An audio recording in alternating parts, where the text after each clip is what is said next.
Hi guys. So recently I decided to upgrade my pedals and I wanted to go with the new Simagic P1000 set, but when doing the research I couldn't really find any like a detailed breakdown of how individual pedals are working. It's more like just the impressions of how good they were from different channels. And so I thought, like, why not? If I have them already, I'll just give you like a deep dive into every single pedal, all the components, everything you're getting in the package. So you might find that interesting. All right, let's go with it. Okay, first let's go with the extra bags and accessories that we're getting in the box. So we have a set of like screws, some cables, and the elastomers for the load cell brake. Yeah, let's go with these first. And just to let you know, I didn't even use the pedals yet. So I just decided that I'll record this video before I put them on my rig because I don't want to just put them on and off. But I'll share some impressions at the end of the video. Right, so here we have just the USB. It's USB 2, nothing special. Yeah, should be fine. Then we have like a audio cable. Not entirely sure what this one is for. Yeah, I'll probably have to check the manual. Then we have this larger bag. So let's open it.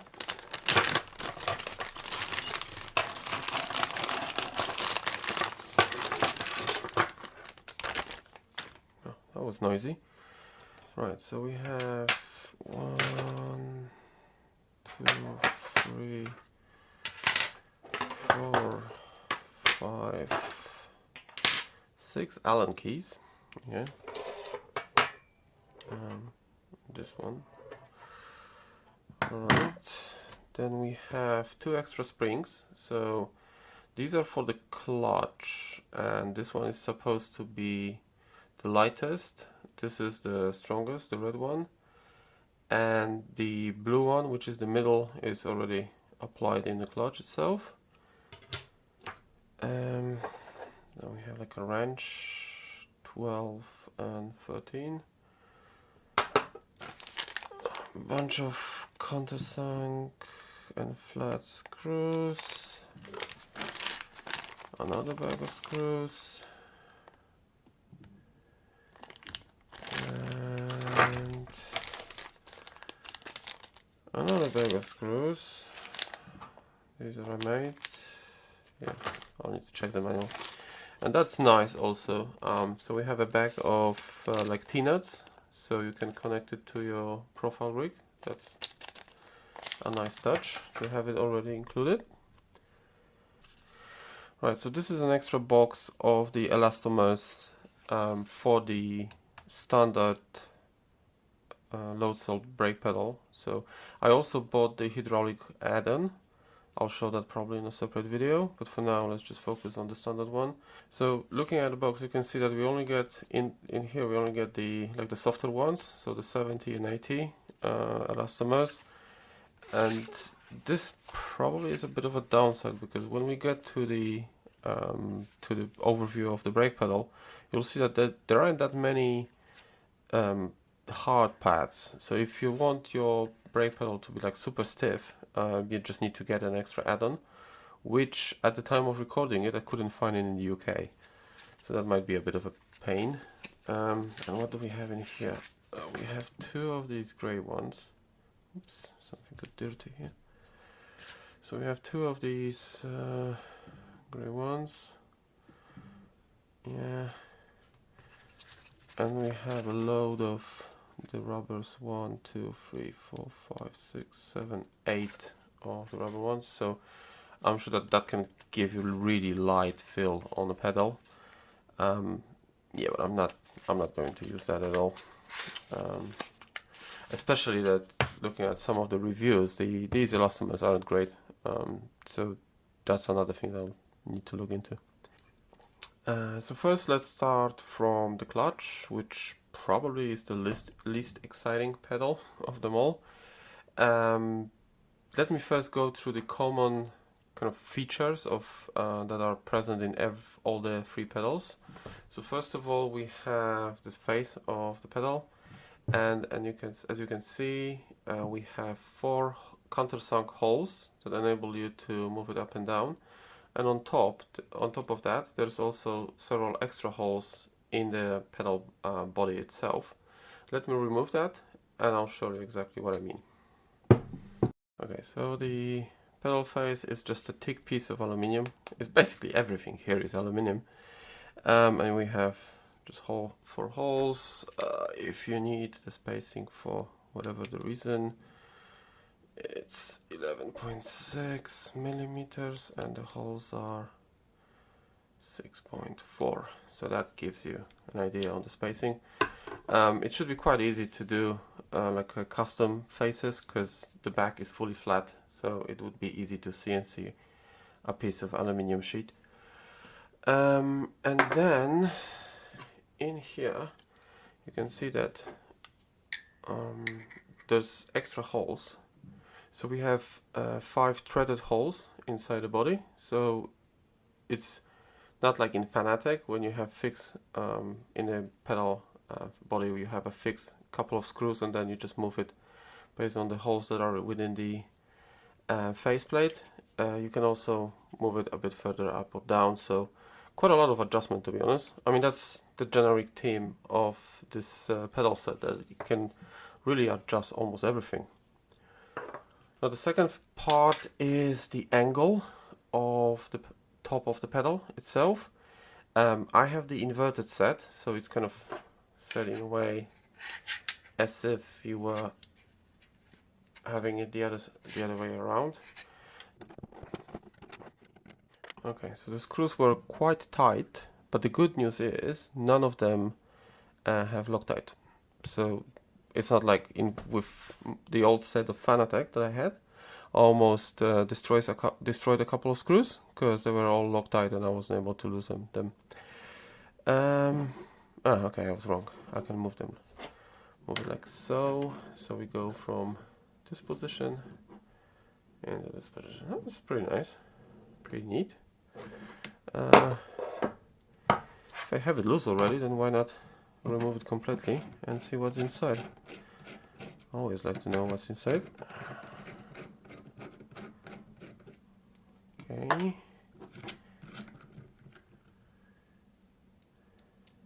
So we have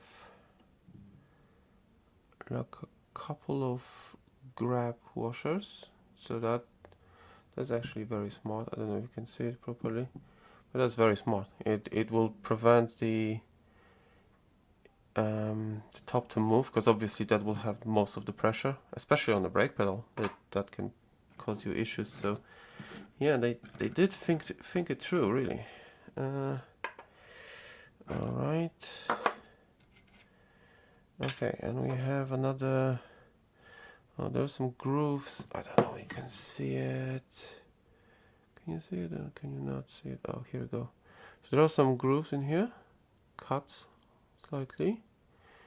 Yeah, and then we have this grooved piece. So there are, again, basically it's biting into the aluminum.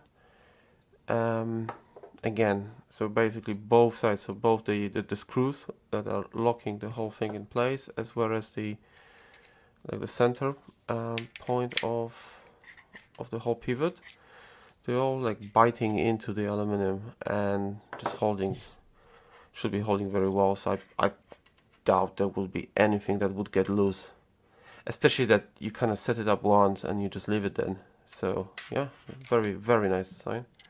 These come out. Yeah, comes out. Nice. Very well done so far. So the next thing is the hole sensor. So this is responsible for kind of translating the movement, the angle of movement, and sending it via the cable to your PC. So there's no like a potentiometer or anything. It can't really break. funny enough, this body here, this cover for the whole sensor is made of aluminum as well. So they didn't cheap out on any piece of the build.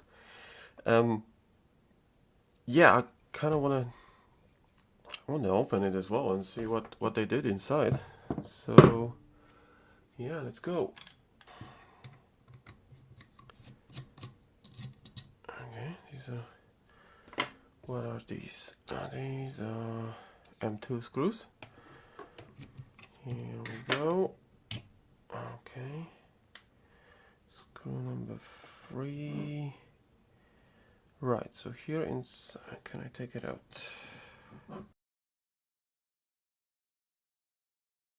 So, what do we got in here? We have 3 wires coming out of it. Small PCB, then I'll take it out.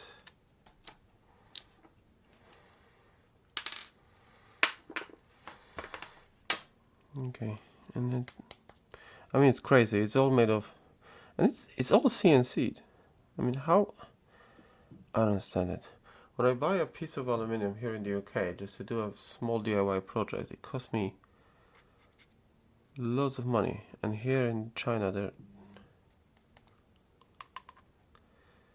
it's crazy. Anyways, so the PCB.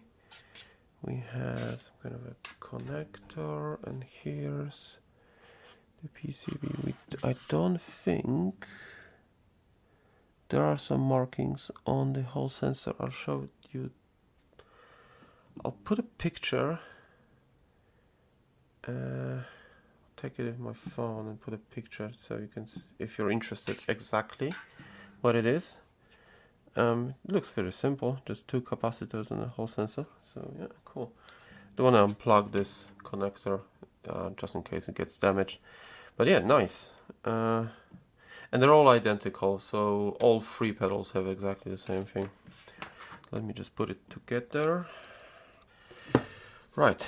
So then on the pedal side, here in the middle we have a magnet.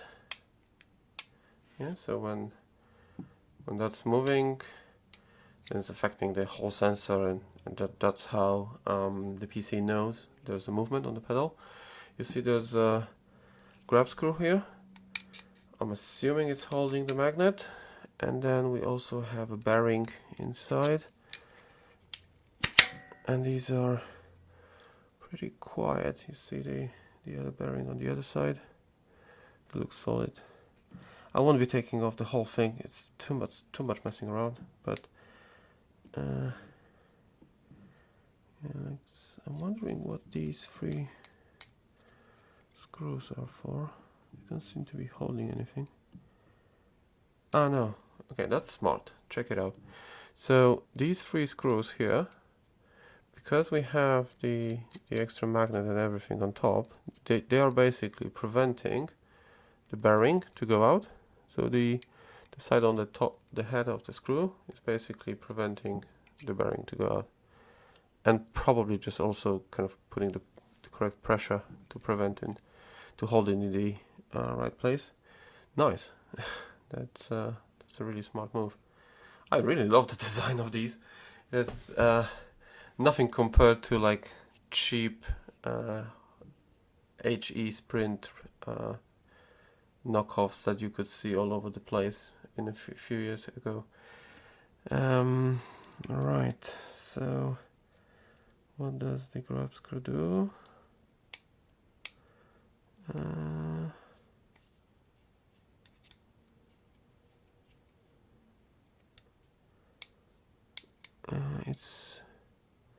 I'm assuming it's holding the magnet, but it seems to be in there pretty tight, and there's a bit of like an adhesive in here. Yeah, I don't want to damage it. Like I said, I didn't even use them yet, so I don't want to damage it. Right, so these are the extras, right? And then we go to the main mechanism. First of all, okay, another thing that's common is this screw here. So this enables you to slightly control the movement range of every pedal. So it has it as well on the throttle and the brake. And you just loosen up the screws and you can shorten the travel distance. So you can see this, I don't know, it's something rubberized here that's blocking the movement of the pedal. So this is the full range on the clutch. By the way, that's your like a noise test.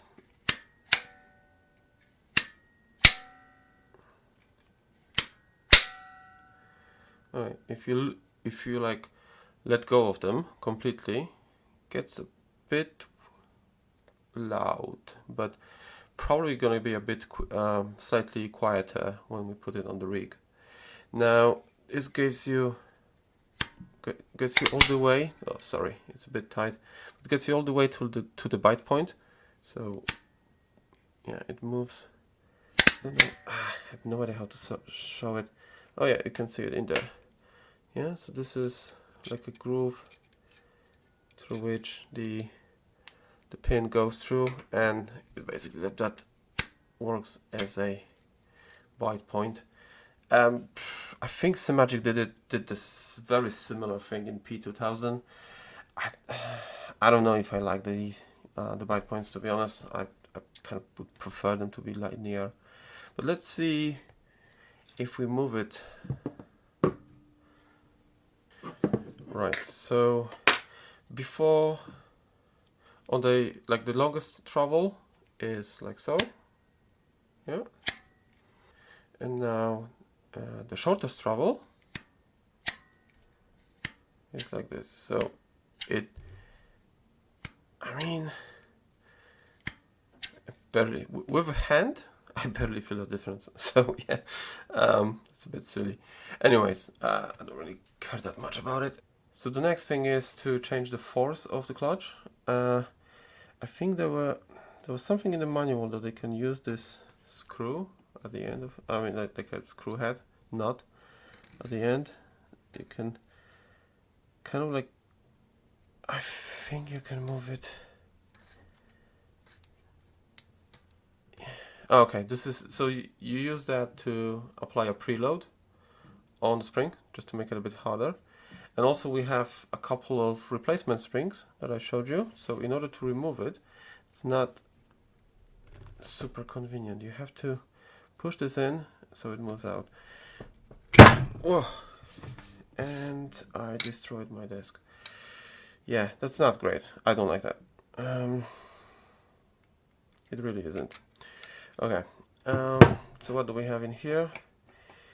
We have just a pin holding the spring, so this is supposed to be the medium one, and then it goes like this on top here. Which angle is best so we can see it? Yeah, okay, and then it just goes on top on here. Yeah, fairly straightforward. Then if you want to replace the spring, just take another one, plug it in, put it inside. Yeah, and just push it on. Yeah. So I'll leave the blue one for now. Don't know if I'll be using it as much. I really don't like how it's working. Maybe it's when it's mounted on the rig, it's easier. Yeah. Lastly, all of the pedals have 4 holes that you mount them to the base. So it's 1, 2, and then here inside we have 3 and 4. So these are all the mounting points. You can remove the internals of the clutch with the 3 screws in here, and you can remove the whole piece, the whole block that's inside. Again, I can't see a single piece in here that isn't made of metal, apart from this rubber here that's stopping the travel. It's really impressive. The build quality, I mean, for now, I can't fault it. There's nothing that I can see would go wrong over time. Right, okay, that's it for the clutch. Okay, so the next item on the list is the throttle. Like I said, the top, the face of the pedal. This one is slightly larger than the clutch, but conceptually everything works exactly the same way. We have the travel control here as well, and we have the extra hole in here that enables us to change the force of the throttle. Now, this is probably one of the things I don't really like about this one. There's not much customization. So on its own, like on the lowest setting, even with my hand, is extremely light. And noise, yeah, it's not loud, but it's super light. I don't know if it's not going to be too light. We can move it to the stronger setting. So we just remove the spin from here, and the washer, and we remove this pin, yeah, and then that gives us the option just to move to the second hole.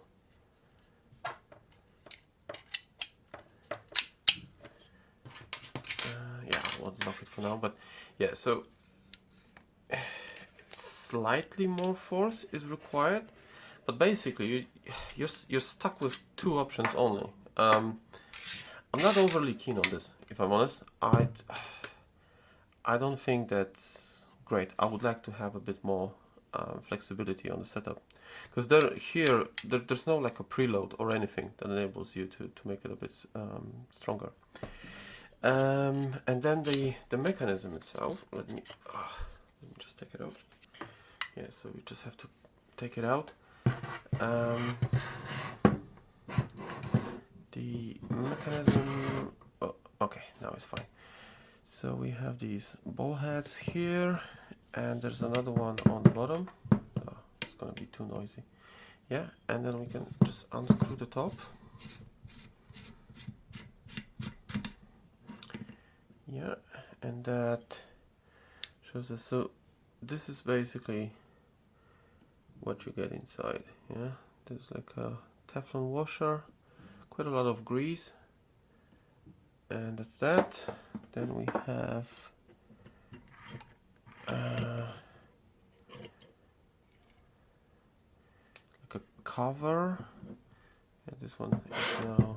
Can you see inside? Yeah, it's empty. There's nothing there. You just see the red piece of the whole construction, and then here we have like a black spring, and this one is very light compared to the ones in the clutch.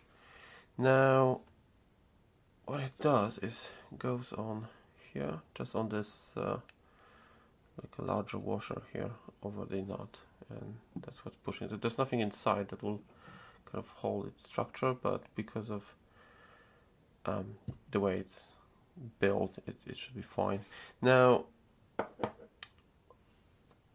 they don't show you this in the manual, but I'm guessing you can replace the spring. So what I tried is to look at the ones that we get in the clutch. So size-wise, they're a bit longer, yeah. But it will. This yellow one, if you push it hard, it will fit. So theoretically, I can put it inside and use it. Oh, that was noisy. Theoretically, I can put it inside and just make my throttle harder. Now, this is going to be too much. I tried it. I couldn't even push it with my hands.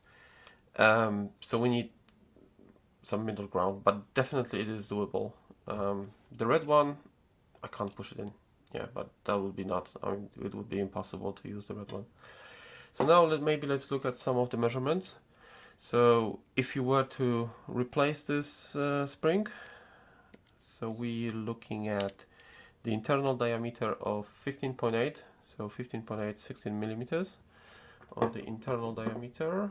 The maximum outer diameter is 22, and the length 60. Yeah, so I'm certain you can find some screens that are a bit stronger than this. These ones are 2.15 millimeters. Yeah. So yeah, that's all the measurements. You probably will be able to find a replacement for it. Now, what I would like to see, and unfortunately, Simagic, even though they have like loads of different accessories to the pedals, they don't have the damper. And I was really struggling to decide whether to go with the P2000 that have just the damper instead of the spring, or the P1000 that only has the spring. Now, me being a DIYer, I already have an idea how to get the best of the two worlds, and I have this spare damper from my very old Fanatec V3s that I sold a few years ago, but I kept one of the dampers, and I'm going to find a way to somehow mount it onto the pedal. Yeah, I'll put it something like that, maybe. I don't know. I'll think of something. But yeah, then I think that will give us the best of two worlds. And also this damper has the control, so if the base setting with the spring is too light, I can always make it a bit stronger with the damper, which I think is going to be brilliant. But that's just something that will come hopefully within a few weeks, but I don't know. I have a very limited time. Alright, let's move to the brake. Alright, now for the big guy, the brake. So first thing you'll notice is that we have two cables coming out. One is for the Hall sensor, and the other one is for the load cell that you can see in there.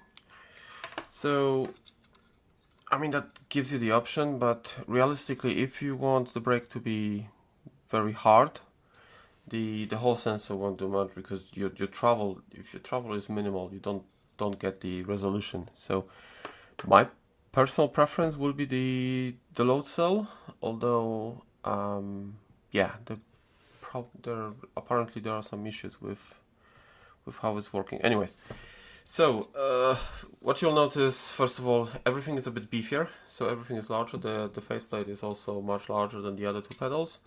The walls here are thicker, which kind of makes sense if the load cell is up to 100 kilograms, so it needs to withstand more forces. Yeah, we also have like the travel control, which is a bit silly with the brake, but what do I know. And then we have the main mechanism. So let me take it out, and then we'll see how it looks like inside.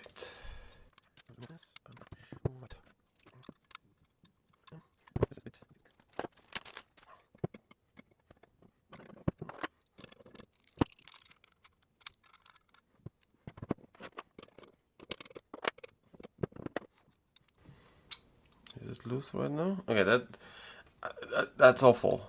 I mean, if you want to change the stiffness of your brake quite often, this is really rubbish. I mean, I'm happy I have the hydraulic set. So if you change the forces on your brake often, even if you don't care about the hydraulics, getting an upgrade would be better, because this is awful. Okay, I really do not like this. And what now? No, what now? I have to take it out. Okay, I'll do it off camera, because I'll completely destroy my desk. Right, so that came out. You need to put a lot of force on it. So then this just goes out here. Yeah, so far not overly keen on the mechanism. Right, so what do we have in here? We have this ball head, we have this control. When you can do the apply the preload, and then you have this locking nut here, so that's fine. Oh yeah, it was a pain to loosen it up. Okay, and then we have oh, look at this. Yeah, I opened it once. Look how many scratches there are already.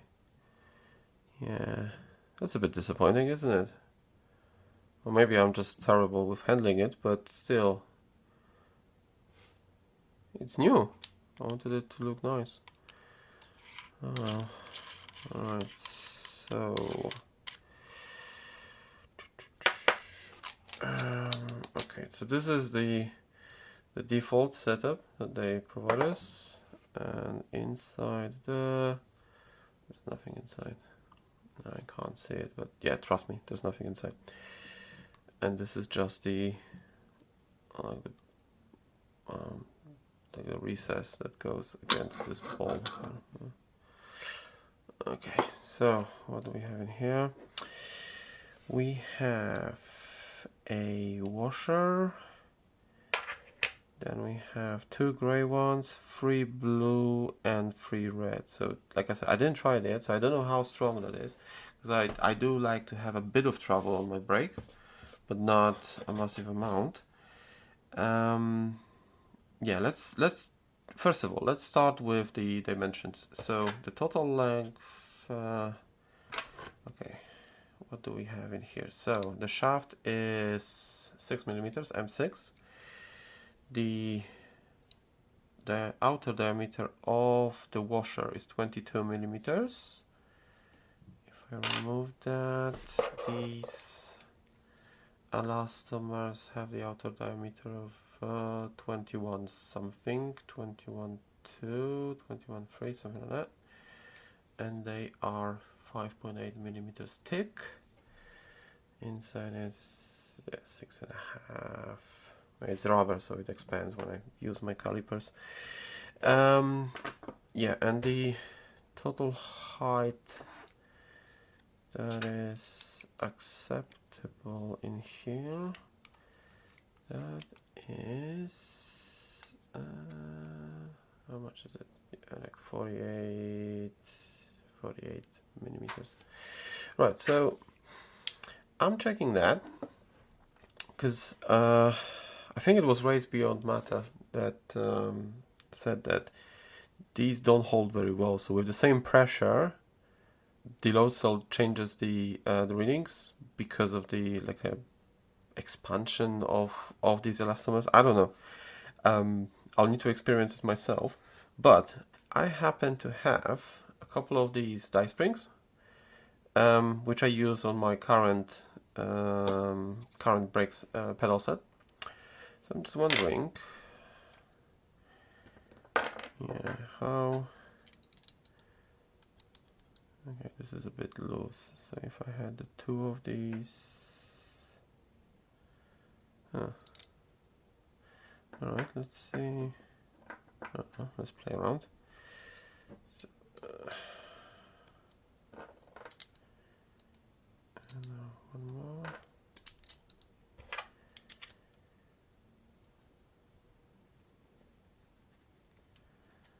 Okay.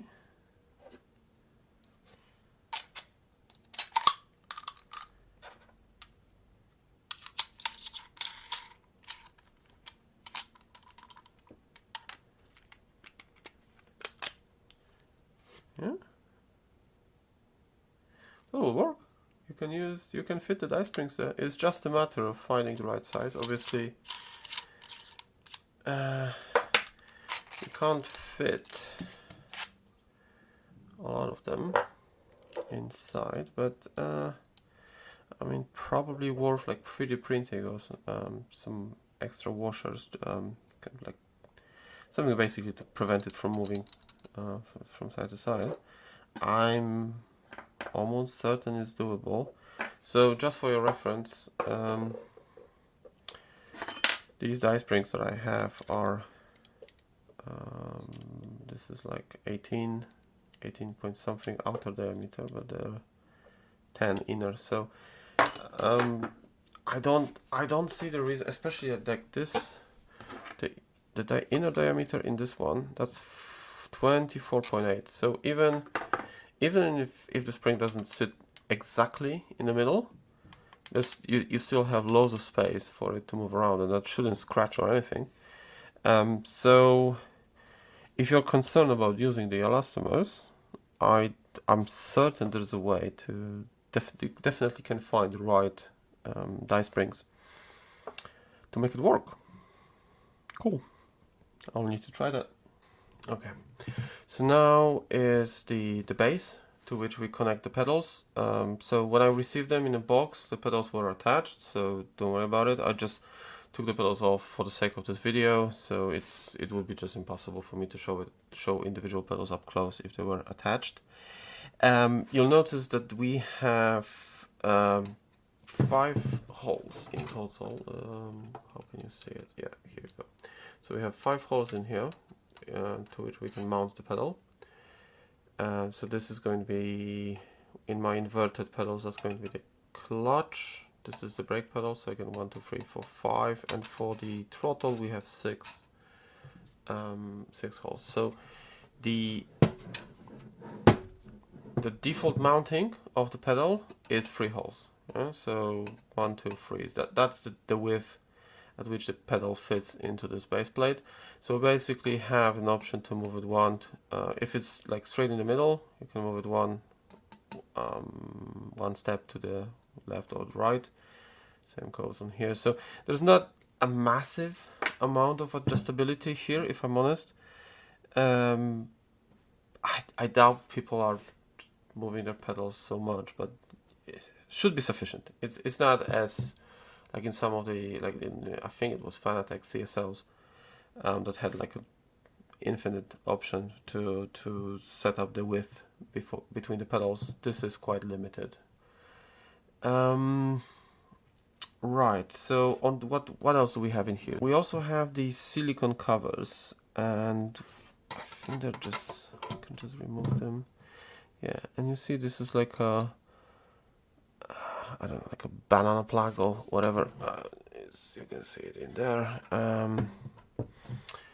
So this is where you connect the vibration motors. So this is 1, 2, and 3, and this one, whoa, shit. It's here. Okay, it's the middle piece. Yeah, so this rubber piece here in the middle. And I think, so I think I know what the extra audio like cable was for. So this is for the LEDs. So this is for, they have like two extra accessories with RGB LEDs. Yeah. So yeah, that's you just connect it all directly into this base plate, which is nice. On the back we have the USB, which you can use just the USB if you don't have the vibration motors or the LEDs. And there's also the power connector. I think it's 12 volt. I have it somewhere. I'll check it. But annoyingly, if you're buying like any accessories, you're not getting the power adapter with neither of them. So you have to purchase it separately, which is a bit annoying if I'm honest.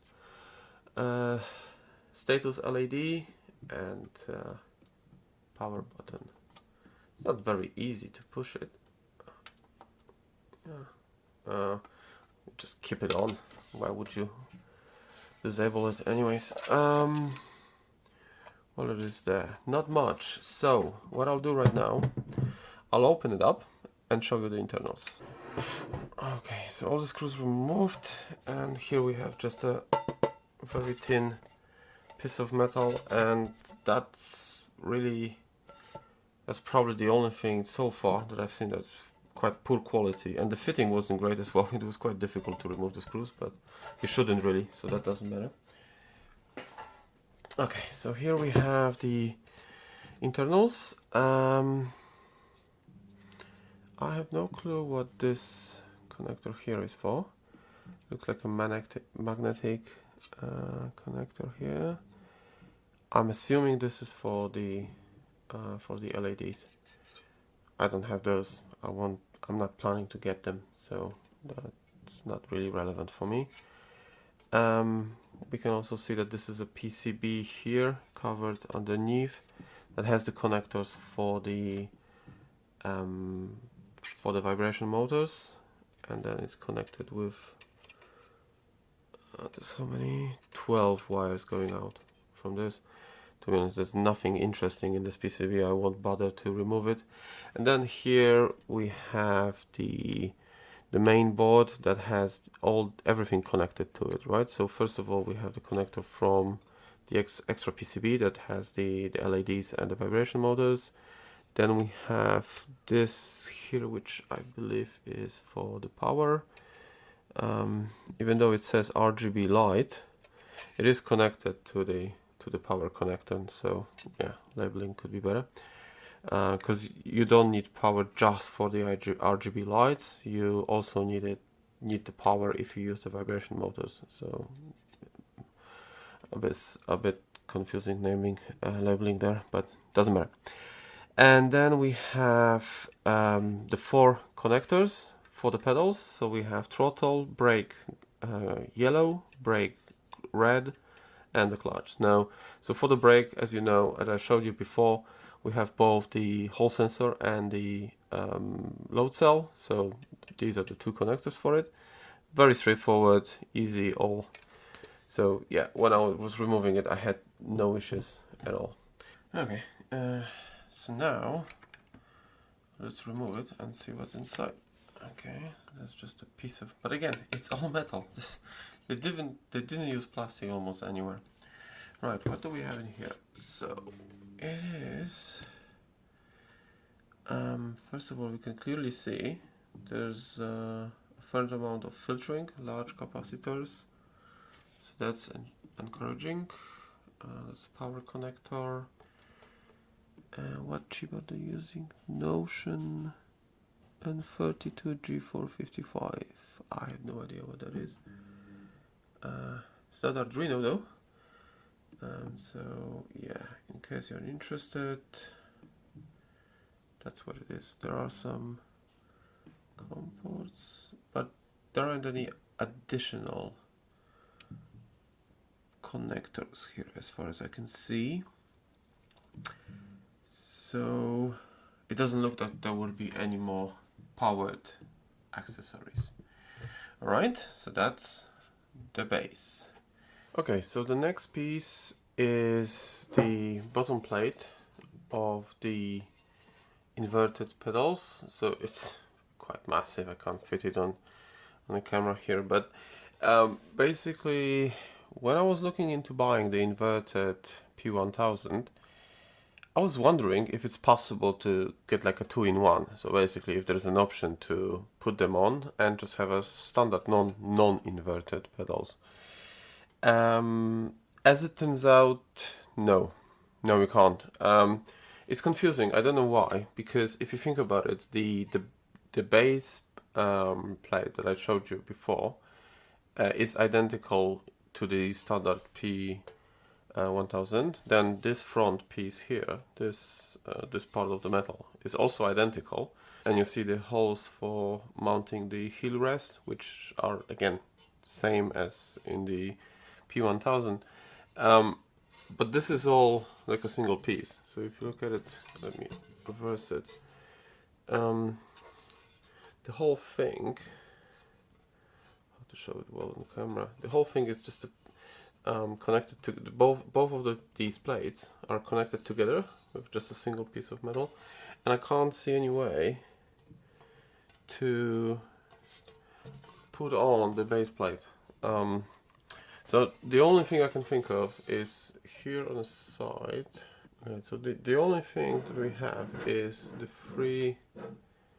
three holes to mount the side plates. Here you can see them.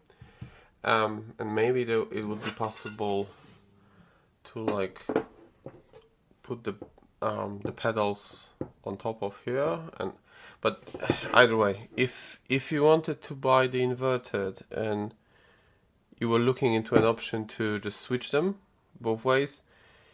Out of the box, this is not possible, which is quite a bummer, really. I don't know why. It's a weird decision on their side, because 90% of the parts are identical between the two versions, and for some reason they made it in a way that you can't just simply reverse the mounting plates. So yeah, not much to talk about this piece. Again, it's all metal. There's not a single plastic piece in here. It's just super rigid. Yeah, I think that's gonna be it for this video. Oh, actually, one thing. With the inverted pedals, you don't get a heel rest. I don't know why. You get it on the standard version. It would be nice. I mean, how much can that cost them? It's a bit annoying. I was a bit disappointed when I noticed it's lacking in the box. But yeah, just so you know. Actually, one last thing, if you're interested. So when mounting to the rig, you see these extra holes in here. They go through to the it's like pieces of metal here. So this is where you connect it to the aluminium profiles on the rig. Pretty straightforward. So I think the mounting process will be very quick and easy. Okay. And the very last two items in the box were these side plates. So these are, this side here mounts to the bottom plate that I just showed, and this holds to the like the box that has the pedals. You have some adjustment in here, not much, but I think it should be sufficient. And again, this is all full metal. It's quite massive actually. I wonder how thick this is. 6 millimeters, yeah. There's a good chunk of aluminium here, and you have obviously two of these. So yeah, that's it for the overview. Alright, so I have been using these pedals for a few days now, and even though they're not without cons, I have to say that this is the best set I have ever been using. Contrary to what other reviewers were showing for the P2000 pedals, this set, the P1000i, is extremely rigid.